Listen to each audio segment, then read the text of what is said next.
खुलुमबाय आं दिनै दङ क'क्राझार जिल्लानि नैबे सेरफांगुरि हालामनि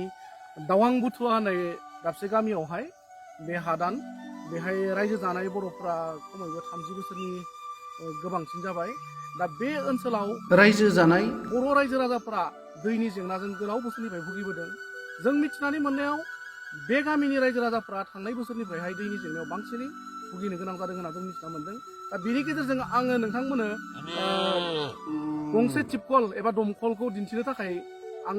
नाजागोन सरासनस्रायै जोङो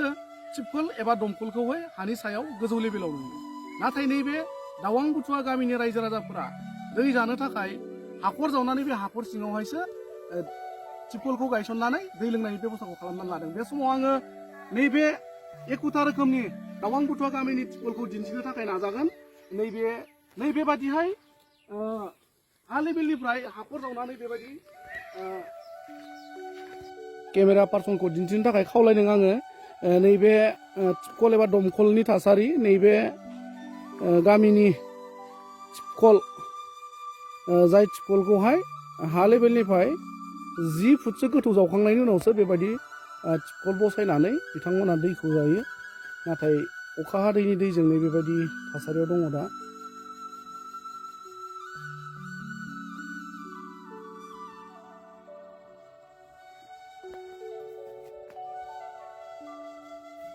दा बे समाव आङो बे दावां बुथुवा गामिनि रायजो जानाय माखासे सुबुंनिफ्राय बा बे गामिनि रायजो राजाफोरनिफ्राय मिथिना लागोन नोंथांमोननि गामियाव जों नुनो मोनदों बे टिपकलखौ एबा दमकलखौहाय आलादा रोखोमै माने सरासनस्रायै बे टिपकल एबा दमकला हानि सायाव थायो खिन्थु नोंथांमोननि नैबे गामियावहाय जोङो बिदि हाखर जावलायनानैसो खुरनायखौ नुनो मोनदों मा बुंगोन बेनि सायाव बेहायथ' जोङो एकदम गोदोनिफ्रायनो जावनानै जायो बेनिफ्राय गोबाव सम जाबाय खमावबो जोङो 9-10 फुट गोथौ जावग्रोनासो मोनजायो माने हाखौ 9-10 फुट गोथौ जावनायनि उनावहायसो आरोबाव बे टिपकलखौ बसायनो गोनां जायो ओमफ्राय टिपकला गोजौनिफ्राय जावो जावनाया खुरो ओमफ्राय जै नोङो सैथ्र मोनबाय बेनिफ्राय हाखर जावदो आरो हाखर जावना जाबाय बे अखा हाबाय गैलालाय मोनजाला बिराद जारला जोंनाव अखा हाबा सब थाबाय आरो गिलुबाल' ज' जायो रायजोनो सारदोलायनो दा जों दिनै नुनो मोनबाय नोंथांमोननि नैबे जिथु हाखर जावनानै बे टिपकल बसायनाय बेहाय माने दैया लोंजाथाव परिबेसखौ नुनो मोनाखै दा बे दैया लोंजानाय अबस्थायाव दंना गैया दासिम खुनुरुखुम सोलियो उफाय गैयियाव नङाबाथ' लोङाबा लोंथावा गाज्रि मोजां गासिबो गलांजोबो दा बेनि अनगायैबो गुबुन जायगायाव दै बेबायदि मोननायनि बेबस्था दङ नामा बे गामियाव बेबस्थायाथ' नों बिदि खुरोबाबो जावनांगौ मा खावलायनो सानगोन सरकारखौ लोंनाय दैनि बेबस्था सरकारखौथ' बुंनायनिफ्राय बुंजास्रासै लाब गैला मेंबाय इलेक्सन समबाल' गोदै देरहाबानो नोंसोरखौ फार्स्ट नायग्रोगोन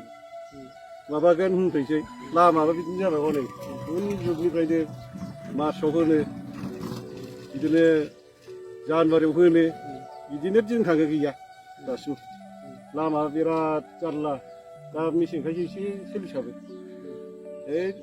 दैज्लां सम जाबाय आरो बाहाय मानसि लोमजानाय मानायफोर लांनो जेबो राहा गैया बड'लेण्ड जनजाति सुरक्षा मन्चनि दैदेनगिरिफोरनि नाजानायजों बे सरकारि पाब्लिक हेल्थ इन्जिनियारिं डिपार्टमेन्टनिफ्राय बे दै जगायथाय बिफाननिफ्राय माने नोंथांमोननि बे ओनसोलावहाय दै रानबाय थानाय जादों बे दैखौ नोंथांमोननि गामिसिम जोंनियाव सफैबायबा दा जोबनानै लायफिनदों जोङो मोजांखौ मोनदों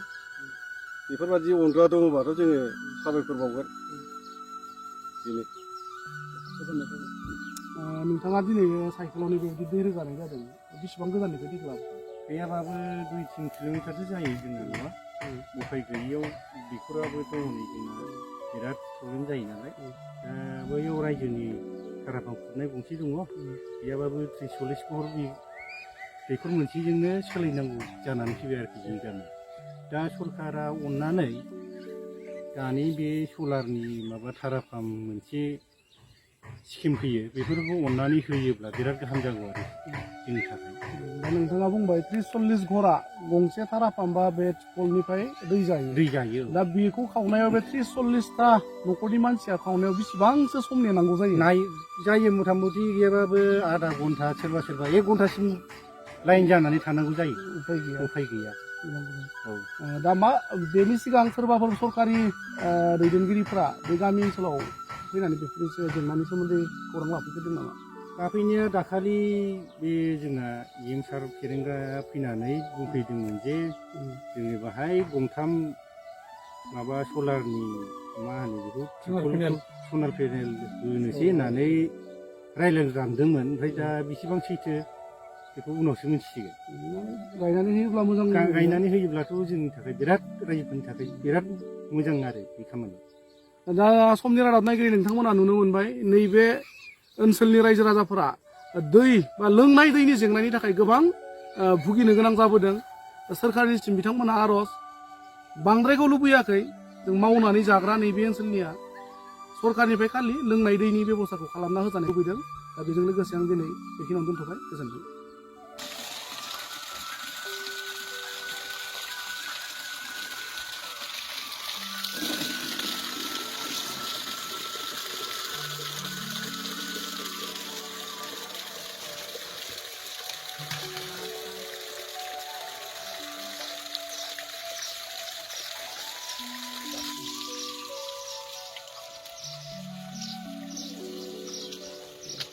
बेसेबां